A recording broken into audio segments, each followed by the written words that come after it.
Juan, capítulo 3. Había un hombre llamado Nicodemo, un líder religioso judío, de los fariseos. Una noche fue a hablar con Jesús. Rabí, les dijo: todos sabemos que Dios te ha enviado para enseñarnos. Las señales milagrosas que hacen son la prueba de que Dios está conmigo. Jesús le respondió: te digo la verdad, a menos que nazca de nuevo, no puedes ver el reino de Dios. ¿Qué quieres decir?, exclamó Nicodemo. ¿Cómo puede un hombre mayor volver al vientre de su madre y nacer de nuevo? Jesús le contestó: te digo la verdad, nadie puede entrar en el reino de Dios si no nace de agua y del Espíritu. El ser humano solo puede reproducir la vida humana, pero la vida espiritual nace del Espíritu Santo.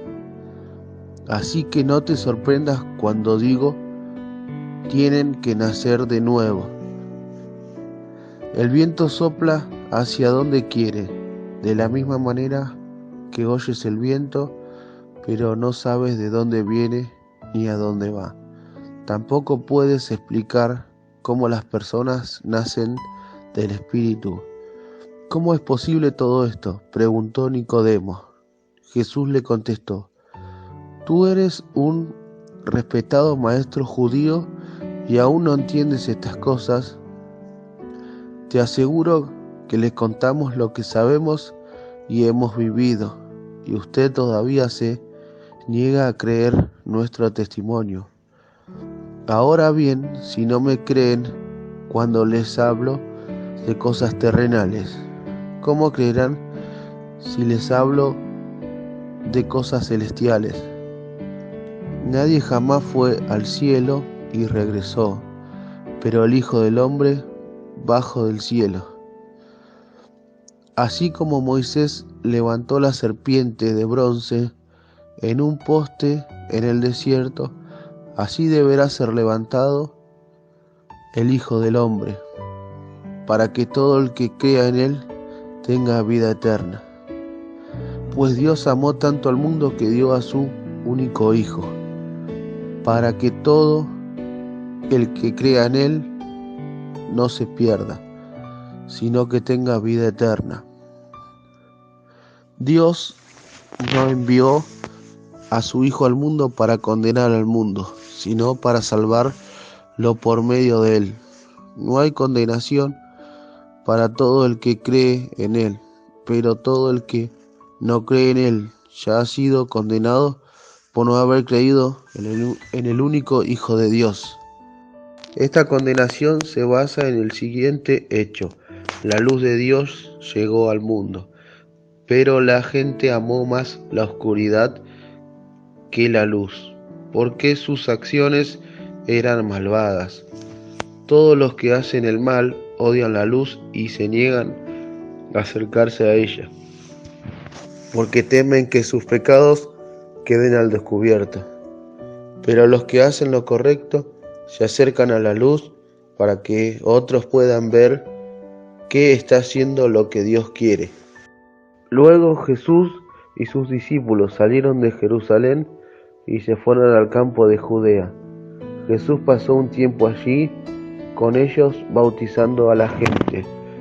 En ese tiempo, Juan el Bautista bautizaba en Enón, cerca de Salim, porque allí había mucha agua y la gente iba a él para ser bautizada. Eso ocurrió antes de que metiera a Juan en la cárcel. Surgió un debate entre los discípulos de Juan y cierto judío acerca de la purificación ceremonial. Entonces los discípulos de Juan fueron a decirle: Rabí, el hombre que estaba contigo al otro lado del río Jordán, a quien identificaste como el Mesías, también está bautizando a gente, y todos van a él en lugar de venir a nosotros. Juan respondió: nadie puede recibir nada a menos que Dios se lo conceda desde el cielo. Ustedes saben que les dije claramente: yo no soy el Mesías, estoy aquí solo para prepararle el camino a él. Él es el novio quien se casa con la novia y el amigo del novio simplemente se alegra de poder estar al lado del novio y oír sus votos. Por lo tanto, oír que él tiene éxito que llena de alegría. Él debe tener cada vez más importancia y yo menos. Él vino de lo alto y es superior a cualquier otro. Nosotros somos de la tierra y hablamos de cosas terrenales, pero Él vino del cielo y es superior a todos. Él da testimonio de lo que hemos visto y oído, pero que pocos creen en lo que les dice.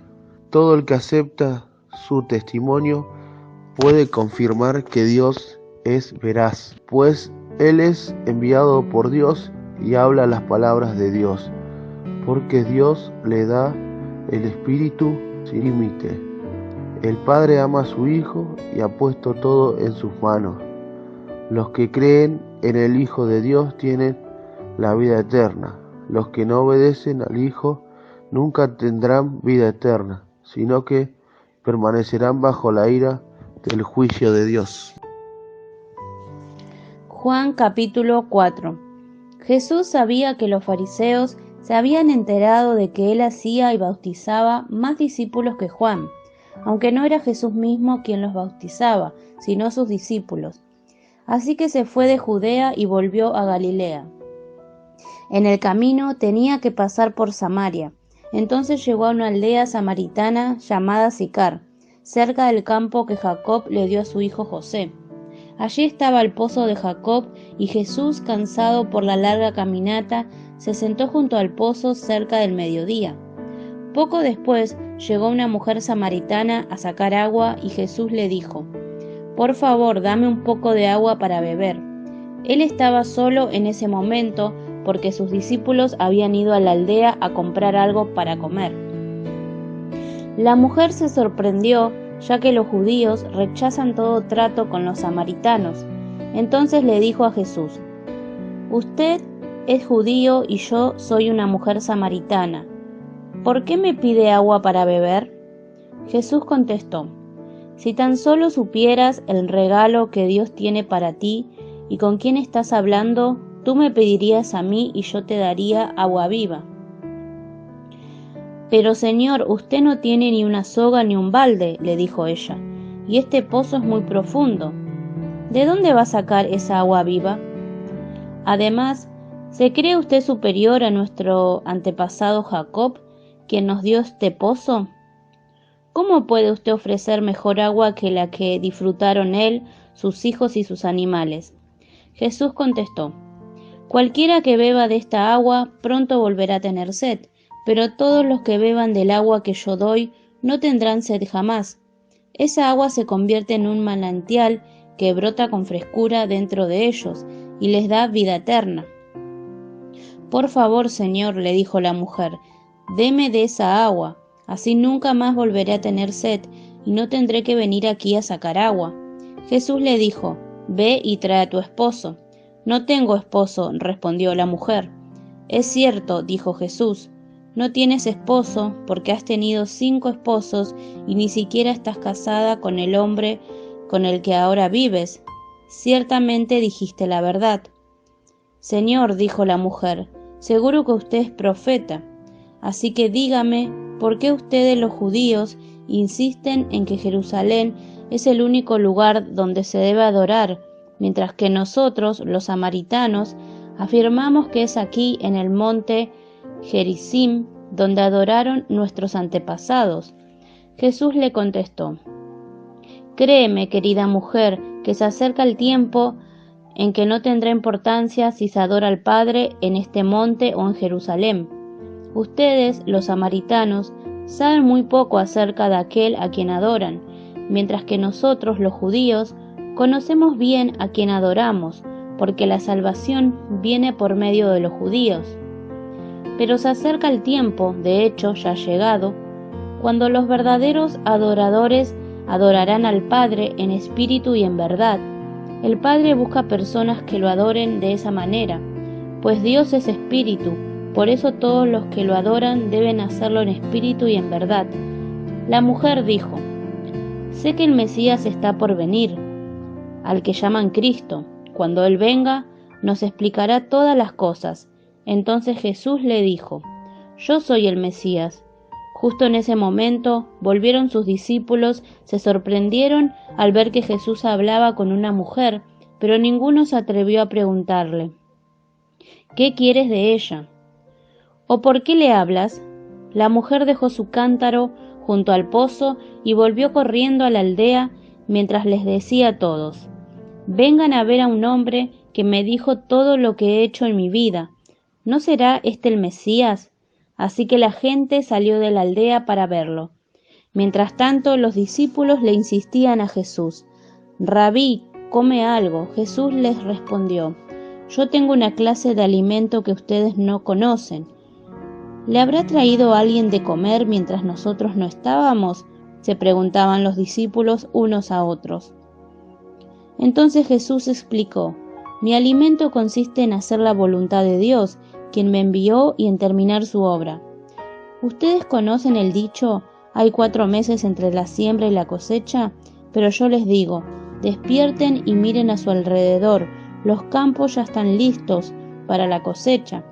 A los segadores se le paga un buen salario, y los frutos que cosechan son personas que pasan a tener la vida eterna. Qué alegría le espera tanto al que siembra como al que cosecha. Ya saben el dicho: uno siembra y otro cosecha, y es cierto. Yo los envié a ustedes a cosechar donde no sembraron otros. Ya habían hecho el trabajo, y ahora a ustedes les toca levantar la cosecha. Muchos samaritanos de esa aldea creyeron en Jesús porque la mujer había dicho: Él me dijo todo lo que hice en mi vida. Cuando salieron a verlo, le rogaron que se quedara en la aldea. Así que Jesús se quedó 2 días, tiempo suficiente para que muchos más escucharan su mensaje y creyeran. Luego le dijeron a la mujer: ahora creemos no solo por lo que tú nos dijiste, sino porque lo hemos oído en persona. Ahora sabemos que Él es realmente el Salvador del mundo. Pasados los 2 días, Jesús siguió camino a Galilea. Él mismo había declarado que un profeta no recibe honra en su propio pueblo. Sin embargo, los galileos lo recibieron bien, porque habían estado en Jerusalén durante la celebración de la Pascua y habían visto todo lo que Él hizo allí. En su paso por Galilea, Jesús llegó a Caná, donde había convertido el agua en vino. Cerca de allí, en Capernaum, había un funcionario de gobierno que tenía un hijo muy enfermo. Cuando supo que Jesús había ido de Judea a Galilea, fue a verlo y le rogó que se dirigiera a Capernaum para sanar a su hijo, quien estaba al borde de la muerte. Jesús le preguntó: ¿acaso nunca van a creer en mí a menos que vean señales milagrosas y maravillas? Señor, por favor, suplicó el funcionario, ven ahora mismo, antes de que mi hijito se muera. Entonces Jesús le dijo: vuelve a tu casa, tu hijo vivirá. Y el hombre creyó lo que Jesús le dijo y emprendió el regreso a su casa. Mientras el funcionario iba en camino, algunos de sus sirvientes salieron a su encuentro con la noticia de que su hijo estaba vivo y sano. Él les preguntó a qué hora el niño había comenzado a mejorar, y ellos le contestaron: ayer a la 1 de la tarde la fiebre de pronto se le fue. Entonces el padre se dio cuenta de que la sanidad había ocurrido en el mismo instante en que Jesús le había dicho: tu hijo vivirá. Y tanto él como todos los de su casa creyeron en Jesús. Esa fue la segunda señal milagrosa que hizo Jesús en Galilea al volver de Judea.